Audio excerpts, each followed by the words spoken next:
ଆମେ ଯାଉଥିଲେ କି ହବନ କରିବା ସମୟରେ ତ ଗୁରୁଦେବ କହିଲେ ଷ୍ଟପ୍।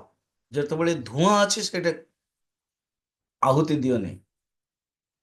ଯେତେବେଳେ ଅଗ୍ନି ପ୍ରଜ୍ୱଳିତ ହବ, ଦେଖନ୍ତୁ ୟଦା ଲେଲାୟତେ ହର୍ଚିଃ ସମିद्धେ ହବ୍ୟବାହନେ ତଦା ଆଜ୍ୟ ଭାଗାବନ୍ତରେଣ ଭାଗ ଭାଗौ ଅନ୍ତରେଣ ସେଇ ସମୟରେ ଦିଏ ଗए ଆଜ୍ୟ ଭାଗରେ ମଧ୍ୟ ଭାଗରେ ଆହୁତି ପ୍ରତିପାଦେତ। ଆହୁତି ଦିଅ, ଅର୍ଥାତ୍ ଆହୁତିକୁ ଦେବାର ମଧ୍ୟ ସିଷ୍ଟମ ରହିଛି। ଏବଂ ତିନି ପ୍ରକାର ତିନି ଥର ସନ୍ଧ୍ୟା କରାଯାଏ ନା। ଗୋଟେ ହଉଛି ସକାଳ ସନ୍ଧ୍ୟା, ଗୋଟେ ହଉଛି ମଧ୍ୟାହ୍ନର, ଗୋଟେ ହଉଛି ସନ୍ଧ୍ୟାବେଳେ। ତ ଏଇଠି କହୁଛନ୍ତି ପ୍ରାତଃ ସାୟଂ, ପ୍ରାତଃ କାଳରେ ମଧ୍ୟ ଆହୁତି ଦିଆଯାଏ। ଦିଟା ଆହୁତି ଦେବାର ନିୟମ ଅଛି ଏବଂ ଏହିପରି ଭାବରେ ଅନୁଷ୍ଠାନ କରିବା ପାଇଁ ବର୍ଣ୍ଣନା ଅଛି। ନେକ୍ସଟ ଶ୍ଲୋକରେ, 3 ନମ୍ବର ଶ୍ଲୋକରେ,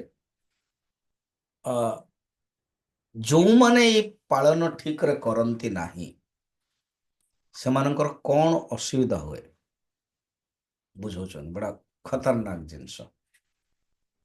3 ନମ୍ବର, यस्याग्निहोत्रम् अदर्शम् यस्य अग्निहोत्रम् अदर्शम् अपौर्णमासम् अपौर्णमासम् अचातुर्मास्यम् अचातुर्मास्यम् अनाग्रयणम् अनग्रयणम् अतिथिवर्जितं च अतिथिवर्जितं च अहुतम् आहुतम् अवैश्यदेवम् अवैश्वदेवम् अविधिना हुतम्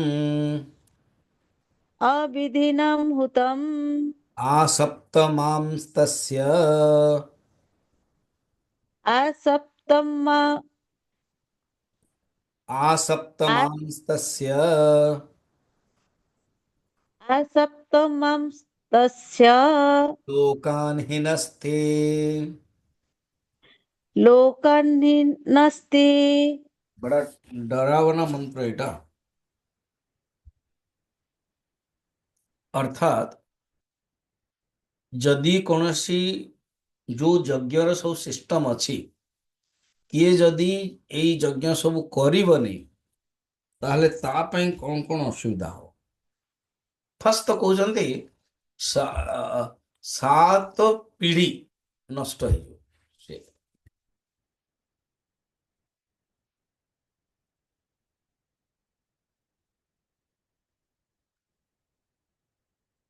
सातटा जो पीढ़ी अच्छा, सातटा पीढ़ी कौन, ऊपर 3टा जमती वर्तमान जेनेरेशन कहते ना,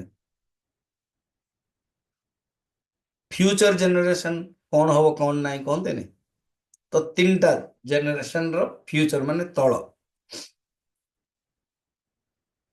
आउ रियली ऊपर कहते। फ्यूचर जेनेरेशन ऊपर हो माने भविष्य जोटा आसो। आउ जो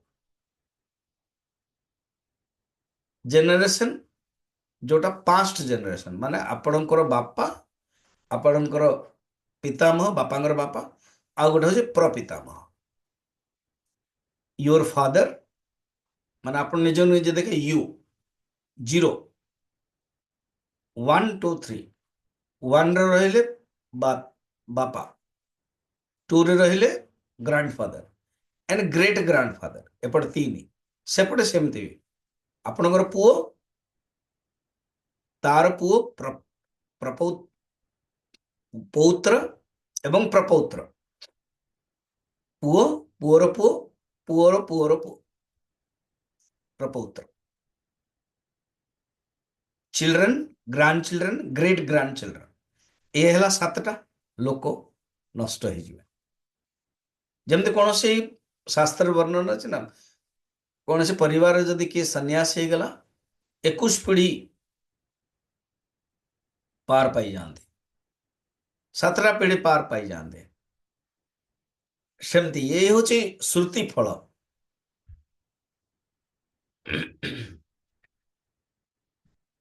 କଣ କହୁଛନ୍ତି ଅର୍ଥାତ୍ ତମକୁ ଏହା କରିବା ଉଚିତ, ମାନେ ଡରାବନା ଶ୍ଲୋକ ଏଇଟା।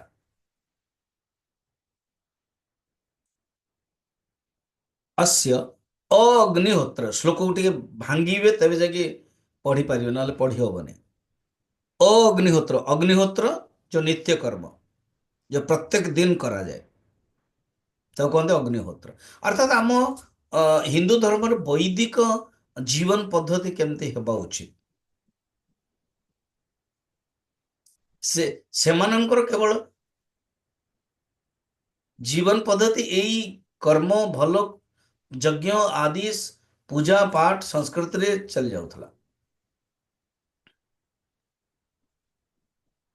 ଜଣେ ଗ୍ରାଣ୍ଡ ଚିଲଡ୍ରେନ୍ ପୋତା ପଚାରିଲା ଦାଦାଜୀକୁ, ଦାଦାଜୀ ଆପଣଙ୍କ ପାଖରେ ମୋବାଇଲ ନାହିଁ, ହ୍ୱାଟ୍ସଅପ୍ ଜାଣିନାହାନ୍ତି, ୟୁଟ୍ୟୁବ ଜାଣିନାହାନ୍ତି, ଆଜିକାଲି ସବୁ ରିଲ ଜାଣିନାହାନ୍ତି, ଭାଇରାଲ କଣ ଜାଣିନାହାନ୍ତି, ୟୁଟ୍ୟୁବ ଜାଣିନାହାନ୍ତି, ଇନଷ୍ଟାଗ୍ରାମ ଜାଣିନାହାନ୍ତି, ଜୁମ୍ ଗୁଗଲ ମିଟ୍ କିଛି ଜାଣିନାହାନ୍ତି, how do you live without this? Then ଦାଦାଜୀ ମଧ୍ୟ ଚାଲାକ ଥିଲେ, କହିଲେ ଆରେ ବାପା, ହୁ ଇଜ ଟକିଂ, ବନ୍ଦ କର, ଉଦୟ, ମୁଁ ବାରମ୍ବାର କହୁଛି ବନ୍ଦ କରିକି ରଖ ସବୁ।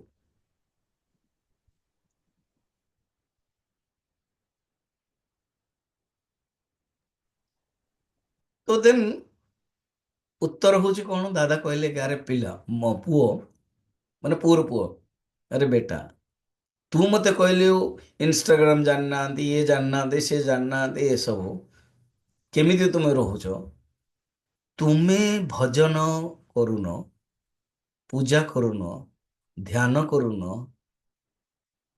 ପ୍ରାର୍ଥନା କରୁନ, ମନ୍ଦିର ଯାଉନ, ତଥାପି ତୁମେ ବଞ୍ଚୁଛ ନା? ତ ତୁମେ ଏସବୁ ନ କରିକି ବଞ୍ଚୁଛ, ମୁଁ ଏଇଟା ନ କରିକି ବଞ୍ଚୁଛି। ତମର ଲାଇଫଷ୍ଟାଇଲ ଏଇଆ ହେଲାଣି ବର୍ତ୍ତମାନ, ବିନା ଇନଷ୍ଟାଗ୍ରାମରେ ତମେ ରହିପାରିବନି। ମୋର ଏ ଲାଇଫଷ୍ଟାଇଲ ଏଇଆ ରହୁଛି। ସତରେ ବର୍ତ୍ତମାନ ମନୁଷ୍ୟ ନା, ମାନେ କେତେ ସୁନ୍ଦର ଆକୁ ବୁଝେଇ ଦଉଛି। ଆଉ ଟିକେ ଡିଟେଲ ଯିବି ମଧ୍ୟ କାଲି। ଅଗ୍ନିହୋତ୍ର ଯଦି କିଏ କରୁନି, ଅଦର୍ଶମ ମାନେ ଇଏ ଗୋଟେ ଯଜ୍ଞ, କଣ ସେ ଯଜ୍ଞ ଡିଟେଲ ବୁଝେଇବି। ଅପୌର୍ଣ୍ଣମାସ ପୌର୍ଣ୍ଣମାସୀର ଯଜ୍ଞ, ଚାତୁର୍ମାସ୍ୟମ ଚାତୁର୍ମାସ, ଚାତୁର୍ମାସ୍ୟ ଯୋଉ କରାଯାଏ ସେ ଯୋଉ ଲୋକ, ବହୁତ ଲୋକ ଆମ ଓଡ଼ିଆ ଲୋକ ତ ବୁଝିପାରିବେ, ଜଗନ୍ନାଥ ପୁରୀରେ ମା ମାନେ ଯାଆନ୍ତି ଚାତୁର୍ମାସ୍ୟ କରିବା ପାଇଁ, है ना, କିଛି ନହେଲେ କାର୍ତ୍ତିକ ମାସରେ ଯାଆନ୍ତି, କିଛି ନହେଲେ ପଞ୍ଚୁକରେ ଯାଆନ୍ତି, है ना। ଆଗ୍ରୟଣମ, ଆଗ୍ରୟଣ ମାନେ ଇଏ ଆଗ୍ରୟଣ କଣ ଏ ବୁଝେଇବି କାଲି। ଅତିଥି ବର୍ଜିତମ, ପଞ୍ଚଯଜ୍ଞ ଭିତରେ ଗୋଟେ ଅତିଥି ଯଜ୍ଞ ଅଛି, ଇୟା କରିବନି। ଅହୁତମ, କିଛି ବି ଅହୁତ ହେଇବନି।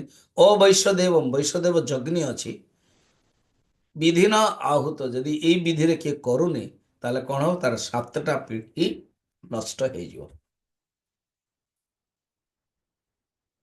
ଭାବନ୍ତୁ, ଏଟା ଟିକେ ମାରାତ୍ମକ, ଅର୍ଥାତ୍ ପ୍ରତ୍ୟେକ ବ୍ୟକ୍ତିକୁ କରିବା ପାଇଁ ବେଦ ପ୍ରେସ୍କ୍ରାଇବ କରୁଛି, ଭାଇ ତୁମେ ଏଇ ଯୋଉ ନୀତି ନିୟମ ପାଳନ କର।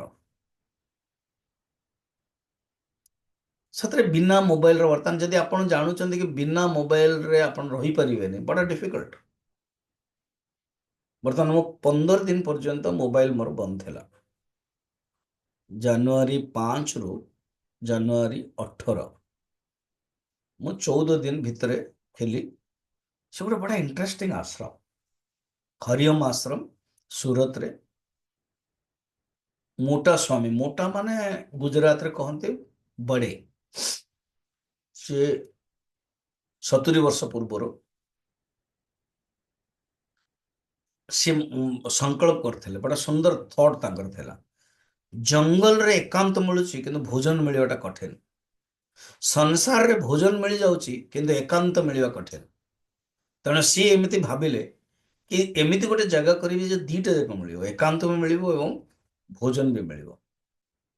ତେଣୁ ସେ 10ଟା ରୁମ୍ ତିଆରି କଲେ, 9ଟା ରୁମ୍ ତାଙ୍କ ନିଜରଟା 10 ନମ୍ବରରେ, ଏବଂ ଏମିତି ଦରବାଜା ବନ୍ଦ କରିଦିଆଯାଏ ଏବଂ କାନ୍ଥରେ ଗୋଟେ ଛୋଟ ଯେମିତି ଏସି, ୱିଣ୍ଡୋ ଏସି ରହନ୍ତି, ସେଟା କାଟି ଦେଇକି ଲକଡିରେ କାଠରେ ଦି ତରଫରୁ ଦରବାଜା ଥିଲା, ସେପଟେ ବି ବନ୍ଦ ହବ ଏପଟେ ବି ବନ୍ଦ ହବ, ଏବଂ ରଖିବା ପାଇଁ ଗୋଟେ ଥାଳି ଆଦି ରଖିବା ପାଇଁ। 70 ବର୍ଷ ପୂର୍ବରୁ ଏଇଟା ଷ୍ଟାର୍ଟ ହେଇଛି। ଦିଟା ଜାଗାରେ ମୁଖ୍ୟତଃ କରିଛନ୍ତି, ଗୋଟେ ହଉଛି ନାନ୍ଦେଦ, ନଡ଼ିଆଦ, ନାନ୍ଦେଦ ନୁହଁ, ନଡ଼ିଆଦ, ଅହମ୍ମଦାବାଦରୁ 60 କିଲୋମିଟର ଦୂର। ଆଉ ଗୋଟେ ହଉଛି ସୁରତରେ, ସୁରତ ଏକ୍ଜାକ୍ଟ 10 କିଲୋମିଟର ଦୂର ଆସାମ, କୁରୁକ୍ଷେତ୍ର ବୋଲି ସେ ଜାଗାଟି ଅଛି। ମୁଁ ଏବେ ଯାଇଥିଲି ସେଟା। 4ଟା ବେଳେ ଆପଣଙ୍କୁ ଉଠିବାକୁ ପଡିବ, 4:30 ବେଳେ ସେ ଟିକେ ଗରମ ପାଣି ଦେବେ, ଆପଣ କୁଳକୁଚା କରିବେ ବା ପିଇ ପାରିବେ ବା କିଛି କରିପାରିବେ। 5ଟା ବେଳେ ଚାଏ କଫି ଯାହା ଆପଣ କହିଥିବେ, ମୁଁ କ୍ଷୀର କହିଥିଲି, ସେଟା ଦେବେ। 6ଟା ବେଳେ ଫୁଲ ଦେଇଦେବେ, ସ୍ୱାମୀଜୀଙ୍କ ଫଟୋ ଅଛି ବା ନିଜର ଫଟୋ ବି ଭଗବାନଙ୍କର ରଖିପାରିବେ, ଏବଂ ଝୁଣା ଥିବ ରୁମ୍ରେ ପାଉଡର ହେଇକି, ଆଉ ସେ ଯେଉଁ ଅଙ୍ଗାର ଯୋଉଟା ଅଛି ସେଟାକୁ ଦେଇଦେବେ, ଆପଣ ରୁମ୍ଟାକୁ କରିଦେବେ, ସୋ ଦ୍ୟାଟ୍ ସ୍ମେଲ୍ ହବ। ବାକି ବନ୍ଦ ରହୁଛି ନା, ଅନ୍ଧକାର ରହୁଛି। ବାସ୍ ତାପରେ ଆପଣ ଯାହା କରିବେ, ତାଙ୍କର ଟାଇମ୍ ଟେବୁଲଟା କହୁଛି। 10ଟା ବେଳେ ଖାନା ଆସିବ, ମାତ୍ର 2ଟା ରୁଟି, ଗୋଟେ ଛୋଟ ଗିନାରେ ଡାଲି ଟିକେ, ଆଉ ତରକାରୀ ଟିକେ, ଆଉ ଭାତ ଟିକେ, ଏତିକି, ମାନେ ଯେମିତି ମୋ ହାତ ଦେଖାଉଛି ସେତିକି, ବାସ୍ 10ଟା ବେଳେ। ତାପରେ ଦିନ 2ଟା ବେଳେ ଯାହା ଆପଣ ମାଗିଥିବେ, ଚା କଫି, ଆଉ ସନ୍ଧ୍ୟା 5ଟାରେ ମାତ୍ର 2ଟା ରୁଟି ଆଉ ତରକାରୀ, ଡାଲି ନାହିଁ କି ଭାତ ନାହିଁ, ଏବଂ ଗୋଟେ କଦଳୀ ମଷ୍ଟ, ଆଉ ଏପେଲର 2ଟା, ଯୋଉ 4ଟା କରନ୍ତି ତାକୁ 2ଟା ଗୋଟେ ଦିନ, ବା ତ ଅରେଞ୍ଜର ବା ଆଖୁ ବା ବରକୋଳି ଏମିତି ଅଲଗା ଅଲଗା ଥିଲା। 5ଟା ବେଳେ ଖାଦ୍ୟ ଲାଷ୍ଟ, ସୋ ଦ୍ୟାଟ୍ 8ଟା ବେଳେ ଆପଣ ଶୋଇପାରିବେ। ମୁଖ୍ୟତଃ ସେ ଚାହାନ୍ତି କି ଅନ୍ଧାର କର ରୁମ୍, ଟେବୁଲ ଲାଇଟ୍ ଥିଲା, ସେଇଠି ଆପଣ ପଢ଼, ଅଧ୍ୟୟନ କର, ଯଦି ପଢ଼ିବେ, ଆଉ ଜପ କର। ମିନିମମ୍ 16 ଘଣ୍ଟା ଆପଣଙ୍କୁ ମିଳିପାରିବ ସାଧନା କରିବା ପାଇଁ। ତ ବହୁତ ସାଧକ ଓନ୍ଲି ଜପ ଧ୍ୟାନରେ ସମୟ ଯାଏ, ମୋର କିନ୍ତୁ ଭାଗ ଭାଗ ଥିଲା। ମୁଁ 8 ଘଣ୍ଟା ଅଧ୍ୟୟନ କରୁଥିଲି, ଭାଗବତକୁ ପୁରା 18,000କୁ ମୁଁ 2 ଥର ଖଣ୍ଡେ ରାଉଣ୍ଡ କରି ପଢ଼ିଲି। ଜଗନ୍ନାଥ କଥା ଥିଲା, ସେଟାକୁ ମୁଁ ପଢ଼ିଥିଲି ପୁରା 2 ଥର ଖଣ୍ଡେ। ଏ 2ଟା ଗ୍ରନ୍ଥ ପଢ଼ିଲି, ଆଉ ତାଙ୍କରି କିଛି ଗ୍ରନ୍ଥ ଥିଲା ଆଲମିରାରେ, ସେଟା ପଢ଼ିଲି। ଆମମାନଙ୍କୁ ପଢ଼ିବା ପାଇଁ ବେଶୀ ଭଲ ଲାଗେ, କିନ୍ତୁ ଆଉ 8 ଘଣ୍ଟା ମୁଁ ଅଧଘଣ୍ଟା 2ଥର ମୁଁ ଯୋଗାସନ କରେ, ପ୍ରାଣାୟାମ ବି କରେ, ଧ୍ୟାନ କରେ, ଜପ କରେ, ଏବଂ ଗୀତା ପ୍ରତ୍ୟେକ ଅଧ୍ୟାୟ ପାଠ, ବିଷ୍ଣୁ ସହସ୍ରନାମ ପାଠ ଏମିତି କରେ।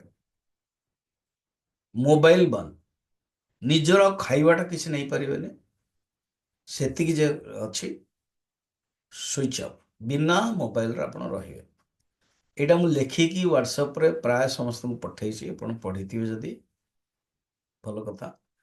ଏବଂ ଭିଡ଼ିଓରେ ବି ଗୋଟେ କରିଛି, 20 ମିନିଟ୍ର ଗୋଟେ ଭିଡ଼ିଓ, ସେଇଟା ବି ଆପଣ ଦେଖିପାରିବେ ଏ ବିଷୟରେ, ମୌନ ବିଷୟରେ। ଏବଂ ମୁଁ ଆହୁରି ସେଇଟା ଲେଖିଛି, ଯଦି ଆପଣ ଯିବା ପାଇଁ କେହି ଚାହୁଁଛନ୍ତି, ମୁଁ ଅଲରେଡ଼ି ନେକ୍ସଟ ଇୟର ଏଗେନ୍ ଜାନୁଆରୀ 18ରୁ ଫେବୃଆରୀ 1 ପର୍ଯ୍ୟନ୍ତ ଏଗେନ୍ ମୁଁ ବୁକ୍ କରିଛି। ତାଙ୍କର ବୁକ୍ କରିବାକୁ ପଡ଼ିବ।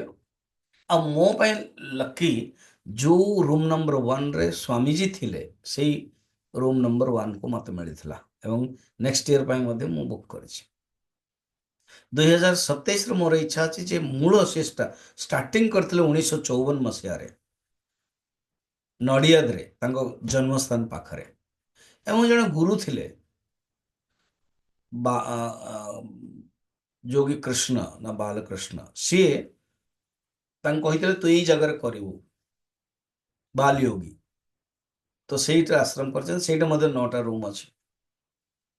ତ ଯେଉଁମାନେ ଚାହୁଁଛନ୍ତି ଏମିତି 14 ଦିନ ରହିପାରିବେ କଣ୍ଟ୍ରୋଲରେ, ଏଇ ଟାଇମ୍ ଟେବଲରେ, ଏଇ ଧ୍ୟାନ ସାଧନା କରିବା ପାଇଁ ଯାଇପାରିବେ।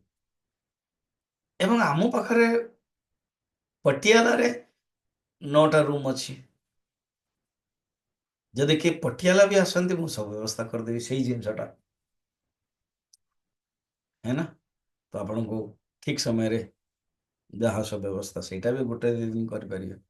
ଇଏ ହେଉଛି ବड़ा ଇଣ୍ଟରେଷ୍ଟିଂ ସାଧନା। ତ କହିବାର ବହୁଲ୍ୟ ମୁଁ ଏଥିପାଇଁ ଏଇଟା କହିଲି। ଜାନୁଆରୀ ସେଥିପାଇଁ କ୍ଲାସ୍ ନେଇପାରିଲେନି, 15 ଦିନ ସେଇଠି ଥିଲେ। ତାପରେ ରିବା ଭାଗବତ ଥିଲା, ତାପରେ ଜଗନ୍ନାଥ ମନ୍ଦିର ନୋଇଡାରେ ପ୍ରତିଷ୍ଠା ହେଲା, ଗଜପତି ମହାରାଜ ଆସିଥିଲେ, ଜଗନ୍ନାଥ କଥା ହେଲା, ତାପରେ ଏଠିକି ଆସିଲି। ଆମେ ମାନେ ବିନା ମୋବାଇଲ ଆଦି ବିନା ବ୍ୟବହାରରେ ଆଦି ରହିପାରୁଛୁ କି ନାହିଁ ଜାଣିବା ଉଚିତ। ଯେମିତି ଆମମାନଙ୍କର ଟୁଲ ଏସବୁ ସେଇ ସମୟରେ ଯଜ୍ଞର ଟୁଲ ଥିଲା। ଅନେକ ସବୁ ଯଜ୍ଞ, ତ ଅନେକ ପ୍ରକାର ଯଜ୍ଞ ବର୍ତ୍ତମାନ କହିଛନ୍ତି। ବୈଦିକ ଜୀବନ ପଦ୍ଧତି ଥିଲା, ତାଙ୍କୁ ସବୁ କିଛି ମିଳିଯାଉଥିଲା ସେଇଠୁ ଯଜ୍ଞରୁ। ଦେଖୁନାହାନ୍ତି କାହାଣୀରେ ଯୋଉ ଆମେ ଦେଖୁଛୁ, ବିଶ୍ୱାମିତ୍ର ଯିଏ ବିଶ୍ୱରଥ ରାଜା ଥିଲେ, ସେ ଶିକାର କରିବା ପାଇଁ ଅନେକ 10,000 ସୈନ୍ୟ ସହିତ ଆସିଥିଲେ। ରାତି ହେଇଗଲା, ବଶିଷ୍ଠ ଋଷିଙ୍କ ପାଖକୁ ଆସିଲେ ଏବଂ ବଶିଷ୍ଠ ଋଷିଙ୍କ ପାଖରୁ ଯେତେବେଳେ ଆସିଲେ, ସେ ରାତିରେ ରହିବେ କୋଉଠି? ବଶିଷ୍ଠ ଋଷି ନନ୍ଦିନୀ ଗାଈ ପାଖକୁ ଗଲେ, କହିଲେ ହେ ମା, ଅତିଥି ଆସିଛନ୍ତି, ସେମାନଙ୍କ ପାଇଁ ଟେଣ୍ଟ, ବର୍ତ୍ତମାନ ଯେମିତି କୁମ୍ଭ ମେଳାରେ ଏତେ ସବୁ ଟେଣ୍ଟ ଗଭର୍ଣ୍ଣମେଣ୍ଟ ତିଆରି କରିଛି ନା, ସେମିତି ଟେଣ୍ଟ ବ୍ୟବସ୍ଥା ହେଲା, ରହିବା ପାଇଁ ବ୍ୟବସ୍ଥା ହେଲା, ତା ପାଇଁ ସବୁ ସୁଖ ସୁବିଧା ହେଲା ଏବଂ ଭୋଜନ ମଧ୍ୟ ଏକାଧାରରେ ବ୍ୟବସ୍ଥା ହେଲା। ବିଶ୍ୱାମିତ୍ର ସିରିଏଲ ଯେତେବେଳେ ଦିଆଯାଉଥିଲା ସେତେବେଳେ ଏଇଟା ଦେଖା ବି ଯାଉଥିଲା। ଆଶ୍ଚର୍ଯ୍ୟ ହେଇଗଲେ ରାଜା, ମାନେ ଆମମାନଙ୍କର ରାଜଧାନୀରେ ବି ଏତେ ସୁବିଧା ନାହିଁ, ଏ ଆଙ୍କ ପାଖରେ ଅଛି ନା। କେମିତି ଜାଣିପାରିଲେ? ନା ଗାଈର ମହାତ୍ମ୍ୟରୁ।